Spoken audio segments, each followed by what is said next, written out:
Have you ever wondered if dressing up for virtual presentations makes a difference?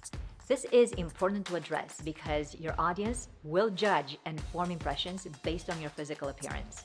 Clothing isn't just fabric, it reflects your values, moods, and attitudes, and aligns with social norms and expectations. Think about a person who works in the Zurich financial district. You probably expect them to wear pinstripe suits. Now, picture US entrepreneurs in Silicon Valley. It will not surprise you to see them wearing shorts, hoodies, or Patagonia vests. There are times when business people dress to meet expectations and times when they don't. Here is Jack Ma, the founder of Alibaba, who is famous for wearing lipstick and wild wigs to entertain his employees during annual meetings. Of course, with a high social status, you can deviate from expected norms, perhaps because there are no consequences. But you're likely not an eccentric celebrity.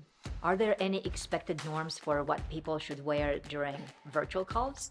While face-to-face interactions lean more toward formal wear, in virtual environments we see a shift toward casual comfort. Is it worthwhile getting out of your comfort zone and wearing something formal during a virtual sales call? In a neuroscience study I conducted, I divided B2B buyers from both the US and Europe into 3 experimental groups while recording their EEG, ECG, and GSR activity. In one group, buyers saw a presenter wearing informal attire, which was in this case a gym t-shirt. And for the other groups, the presenter wore business casual, meaning a button-down shirt, and formal attire, meaning a shirt and a jacket. Buyers in the informal and business casual groups had lower valence than those who saw the formal attire, which means that buyers disliked the gym and business casual outfits. Looking at the GSR signals, there were more peaks or reactions in the informal attire group, and those reactions were stronger. Pairing this with the EEG and ECG signals, we can confirm that buyers did not appreciate the informal clothes. The opposite was true for the formal attire group, where people experienced some reactions, but their EEG and ECG signals confirmed this was a positive reaction. The formal group attire also experienced a eureka effect. This suggests that when you dress formally, buyers may take your content more seriously, pay more attention, and as a result, are more likely to have an aha moment. Speaking of attention, we found that buyers in the informal attire group paid significantly less attention than buyers in the business casual and formal attire groups.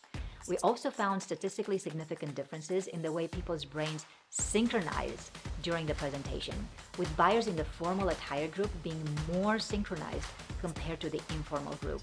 It is no surprise that for the informal attire condition, low attention and lower synchronization led to lower memory and comprehension scores after 48 hours.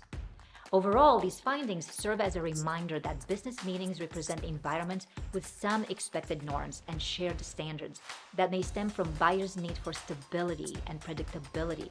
So we recommend that virtual sellers wear formal attire like a shirt and a jacket during an introductory sales meeting, especially when presenting to global audiences.